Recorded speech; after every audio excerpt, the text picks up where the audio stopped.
হেই HSC 25 batch, আজকে তোমাদেরকে story writing এর একদম ফাইনাল সাজেশন তোমাদেরকে আমি দিয়ে দিব। দেখো আমি যে এখানে স্টোরি রাইটিং এর যে তোমার সাজেশনের যে লিস্টটা তোমাকে এখানে দিয়েছি, এটা জাস্ট এইভাবে আমি তৈরি করি নাই। বিগত সালে যে বোর্ড কোশ্চেন, ওই বোর্ড কোশ্চেন আমি অ্যানালাইসিস করছি, এবং এই বছর যে টপ যে তোমার কলেজগুলো আছে, ভালো যে কলেজগুলো আছে বাংলাদেশে, ওইগুলোতে যে স্টোরিগুলো আসছে ওইগুলো অ্যানালাইসিস করছি। দেখো আমি বোর্ড কোশ্চেন হচ্ছে বিগত সালে বোর্ড কোশ্চেন প্লাস এইবার ভালো ভালো কলেজে তোমার যে স্টোরিগুলো আসছে, দুইটার কম্বিনেশন করে তোমাকে একটা কি দিতেছি, তোমাকে একটা টপ 10 একদম লেটেস্ট একটা সাজেশন তোমাকে আমি দিতেছি, ঠিক আছে? সো আমি মনে করি এই 10টা স্টোরি যদি ভালো করে দেখো তুমি, ইনশাআল্লাহ এখান থেকে তুমি একটা কমন পেয়ে যাবে। এখান থেকে তুমি কি করবে, একটা কমন তুমি কি পারবা, পেয়ে যাবা ইনশাআল্লাহ, ঠিক আছে? সো আবার তোমাকে একটু সেফ জোনে থাকার জন্য, আমি তোমাকে বলবো আরো কয়েকটা, আরো 4-5টা গুরুত্বপূর্ণ যে স্টোরি গুলো আছে ওইগুলো তুমি জাস্ট কি করো, নামটা দেখো এবং ওই কাহিনীটা জাস্ট তুমি জেনে রাখো। একটা স্টোরির বাংলা কাহিনীটা, স্টোরিটা পড়বা এবং নিজে নিজে বাংলা কাহিনীটা মেক করার চেষ্টা করো বাংলায় মাথার মধ্যে। তো বাংলা কাহিনীটা তুমি জাস্ট জেনে রাখো, তখন পরীক্ষায় আসলে তুমি জাস্ট নামটা দিবা এবং তুমি যে কাহিনীটা জানছো জাস্ট নিজের মতো করে লিখে চলে আসবা। এটা তোমাকে সেফ জোনে থাকার জন্য বলতেছি। এই 10টা তো পড়বাই, আমি যে সাজেশন গুলো দিতেছি এই 10টা তো পড়বে, এই 10টাতে তো ইনশাআল্লাহ আশা করি কমন পড়বেই। সেফ জোনে থাকার জন্য তুমি যেটা করবা, আরো কয়েকটা তুমি 4-5টা তুমি দেখে রাখবা, জাস্ট কাহিনীগুলো মনে রাখবা, পরে নিজের মতো করে জাস্ট লিখে আসবা, ঠিক আছে? সো আমরা দেখি আসলে আমাদের যে লিস্টটা দিয়েছি, লিস্টের মধ্যে কোনটা আছে। প্রথমে 1 নাম্বার যেটা আমি দিয়েছি, এটা হচ্ছে the dove and the ant. যে ঘুঘু এবং পিঁপড়ার যে তোমার যে একটা স্টোরি আছে না, ঘুঘু এবং পিঁপড়ার যে কাহিনীটা, একদিন একটা পিঁপড়া পানিতে পড়ে যায়, তারপর যে ঘুঘু গাছ থেকে একটা পাতা ফেলে পানিতে, তারপর যে পিঁপড়া ওই পাতার উপর উঠে সে হচ্ছে কিনারায় আসে, তাই না? সো এভাবে হচ্ছে আরেকদিন তোমার কি করে, একটা ওই ঘুঘুটাকে একটা কি করে, একটা শিকারী নিশানা করে, তাই না? তো নিশানা করলে ওই পিঁপড়া কি করে, ওই নিশানাটা সে কি করে দেয়, বন্ধ করে দেয়। কারণ হচ্ছে ওই শিকারীর পায়ের মধ্যে সে হচ্ছে কি করে কামড় দেয় এবং হচ্ছে তার নিশানাটা ব্যর্থ হয় ওই শিকারীর, এবং ঘুঘুটা উড়ে যায় এবং এভাবে রক্ষা পায়। এটা কাহিনী তোমরা সবাই জানো, এজ ইউজুয়াল। এরপরে দেখো 2 নাম্বারটা, থ্রাস্টি ক্রো, একটা কি, একটা তৃষ্ণার্ত কাক। এই কাহিনীটা তো সবাই জানো। একটা কাক একদিন কি ছিল, তৃষ্ণার্ত ছিল, সে এখানে সেখানে পানির খোঁজ সন্ধান করতেছিল। ফাইনালি সে কি পারলো, একটা জার পেলো। হ্যাঁ, জার পেলো, কিন্তু তার কপালে অভাগা, কারণ হচ্ছে ওই জারের কি ছিল, পানিটা একদম বটমে ছিল, একদম তল দেশে ছিল, সে পানি পান করতে পারতেছিল না। তো সে হতাশ হয়ে প্রথমে সে কি চেষ্টা করলো, একটু নাড়ানোর চেষ্টা করলো, কিন্তু সে এখানেও ব্যর্থ হয়েছে এবং পরিশেষে এসে চলে যাওয়ার সময় হঠাৎ সে লক্ষ্য করলো ওই জারের পাশে কি ছিল, একটা কতগুলো নড়ি ছিল, হ্যাঁ, পেবেলস ছিল। সো কি করলো, সে একটা প্ল্যান তৈরি করলো এবং ওই নুড়িটা একটার পর একটা ওই জারের মধ্যে সে ফেলার পরে তোমার কি করছে, ফাইনালি পানিটার উপরে উঠছে এবং সে পানিটা পান করছে এবং সে উড়ে গেছে। তো এই কাহিনীটা তোমরা জানো। জাস্ট আমি স্টোরির ক্ষেত্রে আমি সব আমার যে স্টুডেন্ট যারা আছে, অফলাইন অনলাইন যত স্টুডেন্টস আছেন, সকল স্টুডেন্টদের আমি একটা উপদেশ আমি তাদেরকে দিই, স্টোরি কখনো মুখস্থ করতে যাইবো না। স্টোরি কখনোই তুমি মেমোরাইজ করবে না। স্টোরি কি করবে না, তুমি স্টোরি কখনো মেমোরাইজ করবে না। হ্যাঁ, তুমি স্টোরি কখনো কি করবে না, মেমোরাইজ করবে না। এটা দরকারই নাই, তোমার মুখস্থ করার কি দরকার নাই, কোনো দরকারই নাই। জাস্ট তুমি কি করবা, স্টোরিটা জাস্ট খালি বাংলা যে তোমার কাহিনীটা আছে, ইংলিশটা তো পড়বা, ইংলিশটা পড়ার পরে তোমার একটা বাংলা কাহিনীটা নিজে নিজে বোঝার চেষ্টা করবা, জাস্ট ওই কাহিনীটা মাথার মধ্যে রাখবা, ঠিক আছে? পরে তোমার নিজের মতো ফ্রি হ্যান্ড রাইটিং তুমি সেন্টেন্স গুলো মেক করলা। পেজের মধ্যে তোমার যে ছিল, বইয়ের মধ্যে কমপ্লেক্স সেন্টেন্স একটা সেন্টেন্স দিছে, কিন্তু তুমি এই অর্থটা জানো, তখন তুমি এটা সিম্পল দিয়ে করো, কিংবা চাইলে কম্পাউন্ড দিয়ে করো, কোনো বিষয়ই না, জাস্ট কাহিনীটা মনে রাখবা, ঠিক আছে? সো আর কি বললাম, যে মেমোরাইজ কখনোই করার দরকার নাই। একদম টুটস্থ প্রথম লাইন থেকে শুরু করে শেষ লাইন পর্যন্ত যেভাবে আছে বইয়ের মধ্যে, মুখস্থ করার দরকার নাই। জাস্ট তুমি কি করো, জাস্ট কাহিনীটা জানো আর নামটা, স্টোরির নামটা মনে রাখবা। কারণ হচ্ছে তোমার যে স্টোরিটা দেয়, যে কোনো স্টোরির প্রথমে কি থাকে, 2-3 লাইন দেওয়া থাকে, এরপরে উপরে কি করতে হয়, তোমার প্রথম কাজটা কি করতে হয়, ওই লাইনটা দেখে তোমাকে বুঝতে হয় যে এটা কোন স্টোরি, এবং সেটার ভিত্তিতে উপরে কি করতে হয়, একটা নেম দিতে হয়, তাই না? তো স্টোরির নেমটা দিলে আমি মনে করি তুমি এখানে 2 মার্কস পাওয়া যাবে, 15 মার্কসের মধ্যে 2 নাম্বার পাওয়া যাবে, জাস্ট খালি স্টোরির নামটা তুমি দিতে পারো, ঠিক আছে? সো নামটা হচ্ছে খুবই গুরুত্বপূর্ণ কিন্তু স্টোরির ক্ষেত্রে। এরপরে দেখো আমি 3 নাম্বার যেটা বলতেছি, নোবডি বিলিভস এ লায়ার।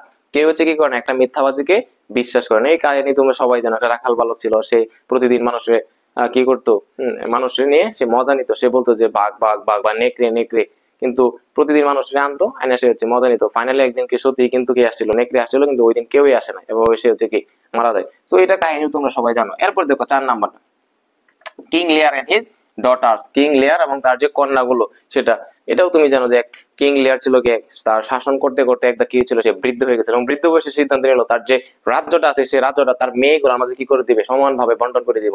তো বন্টন করে দেওয়ার আগে সে স্বভাবতই সে একটু জানতে চাইলো যে কোন মেয়ে তাকে কতটুকু ভালোবাসে, কতটুকু তাকে হ্যাঁ ভালোবাসে বা পছন্দ করে। তখন সে একের পর এক একটা মেয়েকে এসে জিজ্ঞাসা করে। বড় মেয়ে বলে যে হ্যাঁ, তাকে তার নিজের জীবনের থেকেও ভালোবাসে, এরপরের জনে বলে তোমার কি আমি তোমাকে যতটুকু ভালোবাসি এটা আসলে মুখ দিয়ে ভাষায় প্রকাশ করতে পারবো না। আর ছোট মেয়ে বলে আমি তোমাকে লবণের মতো ভালোবাসি। এটা শোনার পরে তো রাজা কি হয়ে যায়, রাগান্বিত হয়ে যায়, তাই না? পূর্ববর্তী দুই মেয়েকে তার রাজ্য অর্ধেক অর্ধেক মানে এক তৃতীয়াংশ করে রাজ্য দিয়ে দেয়, কিন্তু ছোট মেয়ের কথা শোনার পরে সে রাগান্বিত হয়ে যায়। এবং তাকে তার রাজ্য থেকে বিতাড়িত করে দেয় ছোট মেয়ের। এই কাহিনী তোমরা জানো। এরপরে দেখো 5 number, money can not bring happiness. টাকা কখনো কি দিতে পারে না, সুখ দিতে পারে না। এই কাহিনীটা হচ্ছে একটা কোবলার ছিল একদম, সে সুখী কোবলার ছিল, মুচি ছিল, তাই না? সে তার সুন্দর করে সারাদিন কাজ করে জুতা পালিশ করে তার জীবন খুব সুন্দরভাবে চলছিল। একদিন এক ব্যাংকার, তার প্রতিবেশী এক ব্যাংকার তাকে বলে, এই মুচি তোমার মান্থ ইয়ারলি তোমার ইনকাম কত, বাৎসরিক তোমার ইনকাম কত? তখন মুচি অনেকক্ষণ চিন্তা করলো, কারণ সে তো দিন আনে দিন খায়, সে তো কখনো টাকা সেভ করে না এবং সে বলতে পারে না আসলে তার এক্স্যাক্টলি তার ইনকামটা কত। তারপরে সে বলতেছে আসলে তো তোমার জানা উচিত বছরে তুমি ইনকাম কি করো। তারপর সে বললো যে আসলে আমার এটা প্রয়োজন হয় না, আমি দিন আনি দিন খাই এবং এইভাবে আমার সুন্দর চলতেছে। তো এই অভাব থাকলেও, দারিদ্রতা থাকলেও কখনো হচ্ছে আমার মধ্যে মানে সুখ যে আমার মাঝে সবসময় সুখ দিয়ে মানে সুখ বিরাজমান করে আর কি, আমি সুখী আছি।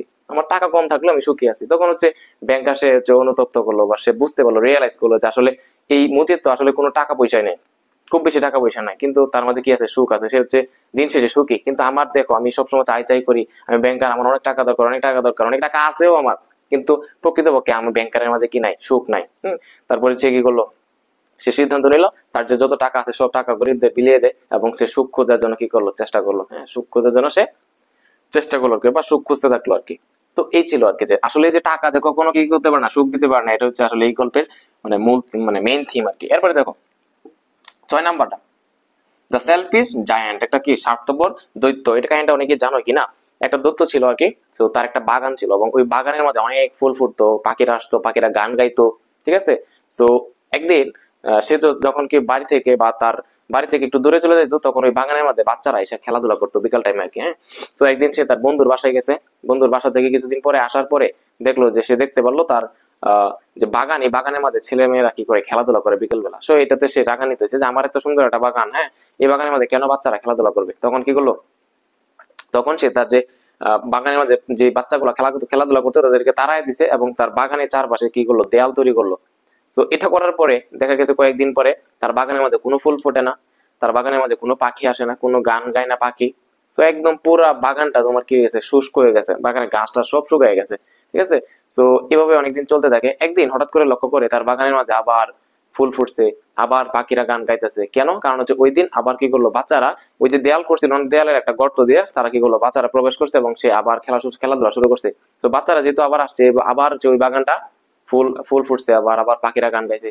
তখন হচ্ছে সেই দৈত্যটা বুঝতে পারলো আসলে আসল ঘটনাটা। হ্যাঁ, তখন হচ্ছে তাদের হেল্প করে বা তাদের কাছে মানে অ্যাপোলজিস করে আর কি, সে অনুতপ্ত করে যে আসলে আমার কাজটা করা ঠিক হয় নাই তোমাদের সাথে। তো এই ছিল আর কি তোমার দৈত্যের কাহিনী। এরপরে আরেকটা কাহিনী আছে, যাও তোমরা পড়লে বুঝতে পারবো। এরপর দেখো এন অনেস্ট উড কাটার, একটা সৎ কাঠুরিয়া। হ্যাঁ, এটা সবাই জানো। একটা কাঠুরির কি, একটা কাঠ কাটতে যায় তোমার একটা নদীর পানির মাঝে তোমার কি ওই কাঠ যে তোমার যে এক্সট্রা যেটা ছিল কুঠাটা সেটা পড়ে যায়, তাই না?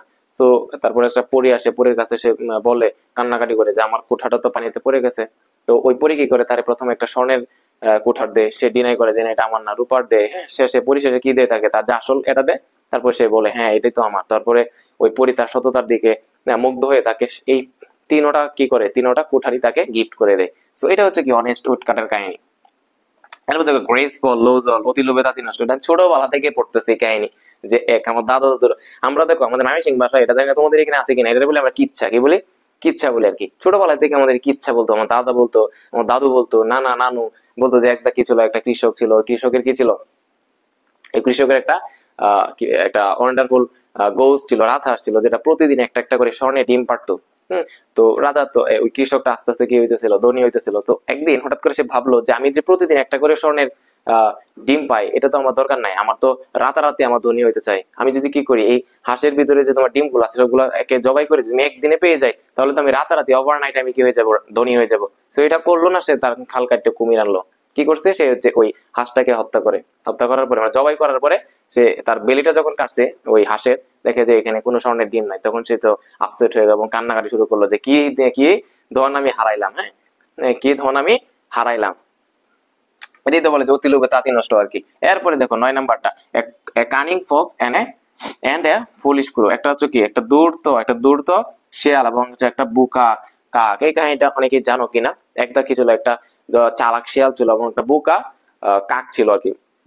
তো একদিন ওই কাকটা, বোকা কাকটা কি করলো, একদিন একটা কসাইয়ের দোকান থেকে একটা মাংসের টুকরা চুরি করে আনলো। আনার পরে সে হচ্ছে একটা গাছের ডালে বসে খাইতেছিল, মানে মুখের মধ্যে ছিল আর কি। তখন ওই সময় ওই গাছের নিচ দিয়ে যাচ্ছিল একটা শিয়াল। তো শিয়াল দেখলো যে এই যে ওই যে ডালের মাঝে যে তোমার কাক মাংস হইতেছে, এটা দেখলো। দেখার পরে সে চিন্তা করলো, প্ল্যান করলো যে আসলে ও ক্ষুধার্ত ছিল। ওই যে শিয়ালটাও কি ছিল, ক্ষুধার্ত ছিল। এবং সে প্ল্যান করলো যা দেখি কিভাবে হচ্ছে ওই কাকের কাছ থেকে আমি এই মাংসটা আমি নিতে পারবো। তখন ওই শিয়াল কি করলো, শিয়াল তখন শিয়ালের হচ্ছে 12 চালা বুদ্ধি। তখন ওই শিয়ালে কি করলো, ওই কাকেরা বলতেছে যে কাক তুমি তো দেখতে অনেক সুন্দর, তুমি তো দেখতে অনেক সুন্দর, তোমাকে আজকে অনেক সুন্দর লাগতেছে। সে তুষামত করা শুরু করে দিল, সে প্রশংসা করা শুরু করে দিল কাকের। হ্যাঁ, তারপর বলতেছে আমি তো তোমার অনেক বড় ফ্যান, তুমি তো অনেক সুন্দর গান গাও, তোমার গানে আসলে আমি তোমার গানের গলায় মুগ্ধ হয়ে গেছি, আমি তোমার সবসময় তোমার গান শুনতে চাই। তো একটু দয়া করে কি আমার জন্য একটা গান তুমি আমাকে উপহার দিবে, একটা গান তুমি এখন এই মুহূর্তে আমার জন্য গাবে। তখন কাক তো কি হয়ে যায়, সে তো ফ্লাটার্ড হয়ে যায়, সে তো তোমার ওই কি বলে এই শিয়ালের ফান্দে এসে পড়ে যায়। তখন সে কি করলো, যখনই কাকটা গান গাওয়া শুরু করলো, গান গাওয়া যখন শুরু করলো, গান গাইলে তো তোমার অটোমেটিকলি মুখ থেকে মুখটা নাড়াইতে হইব। যখনই মুখ নাড়াইছে তখন হচ্ছে তোমার মাংসটা উপর থেকে নিচে পড়ে যায়, তখন শিয়াল ওই মাংস দুধ দেয়। ঠিক আছে, এই তো ছিল এটা কাহিনীটা। অনেকে জানো বা অনেকে জানো না, এই জন্য বললাম আর কি। এরপর দেখো who is to bell the cat, বিড়ালের গলায় ঘন্টা বাঁধবে কে। এই কাহিনীটা হচ্ছে কি, এক লোকের কি করলো, তার ঘরের মধ্যে একদম ইঁদুরের ছানা, ইঁদুর ভরে গেছে। তখন ইঁদুর এই পরিমাণ জ্বালা দেয় বেটারে, তখন কি করলো, পরিশেষে বেটা বাধ্য হয়ে একটা কি আনলো, একটা বিড়াল আনলো। বিড়াল আনার পরে ওই বিড়াল কি করলো, একটার পর একটা ইঁদুর মারা শুরু করলো। তখন ইঁদুররা তো ভয়ে আতঙ্কিত হয়ে গেছে যে এই বিড়ালের হাত থেকে আমরা কিভাবে বাঁচবো। তখন সবাই কি করলো, একটা মিটিং করলো। মিটিং করার পরে তারা ওইখানে একটা শিয়াল ছিল, সরি ওইখানে একটা আহ ইঁদুর ছিল। ইঁদুরে বলতেছে যে আসলে আমরা যদি বিড়ালটার গলার মধ্যে একটা ঘন্টা বেঁধে দিই, তাহলে তো আমরা বুঝতে পারবো, যখন বিড়াল আসবো তখন ঝুনঝুন ঝুনঝুন ঝুনঝুন শব্দ করবো, তখন আমরা বুঝতে পারবো এবং আমরা সেফ জোনে চলে যাব। ঠিক আছে, তো এটা বলছে, সে প্রস্তাবটা দিয়েছে। তো ওইখানে আবার আরেকটা ছিল, বৃদ্ধ একটা তোমার আহ কি বলে ইঁদুর ছিল। সেই ইঁদুর বলতেছে তোমার প্রস্তাবটা ঠিক আছে ভালো, কিন্তু মূলত যে তোমার বলতেছো বিড়ালের গলায় ঘন্টাটা বাঁধবা, কিন্তু এই ঘন্টা বাঁধা কাজটা কে করবে? তুমি যাইবা, তুমি যাই সম্ভব, তুমি যাই বিড়ালের গলায় ঘন্টা বাঁধবো তুমি? না। তখন তো আসলে সবাই চুপ হয়ে যায় এবং হচ্ছে এইভাবে শেষ হয়ে যায় গল্পটা। এরপরে দেখো এখন এই যে এই পর্যন্ত কয়টা ছিল, এই দশটা স্টোরি, এই 10টা স্টোরি তুমি ভাই প্রথমে দেখবা। হ্যাঁ, এই 10টা স্টোরি তুমি ভালো করে আয়ত্ত করো। দরকার লাগলে তুমি যদি খুব বেশি ফ্রি হ্যান্ড রাইটিং না পারো, তুমি চাইলে মুখস্থ করতে পারো। তুমি যদি ফ্রি হ্যান্ড রাইটিং না, মানে অনেকেই আছে না লো ক্যাটাগরি স্টুডেন্ট বা একটু এভারেজ স্টুডেন্ট, অনেকেই হচ্ছে ফ্রি হ্যান্ড রাইটিং লিখতে পারে না, স্বাভাবিক।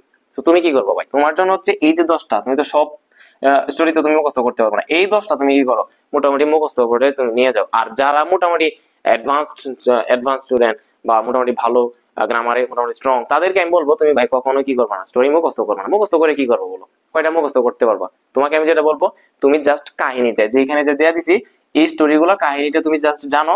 জানার পরে তুমি নিজের মতো করে পরীক্ষার মধ্যে ফ্রি হ্যান্ড রাইটিং লিখবা। ফ্রি হ্যান্ড রাইটিং তুমি লিখবা, কোনো বিষয় না। ঠিক আছে, তো এই ছিল তোমার আর কি আজকের একদম লেটেস্ট সাজেশন। আর স্টোরিটা মূলত দুই প্রকারের আসে, তুমি জানো, একটা ট্র্যাডিশনাল স্টোরি, একটা হচ্ছে ক্রিয়েটিভ স্টোরি।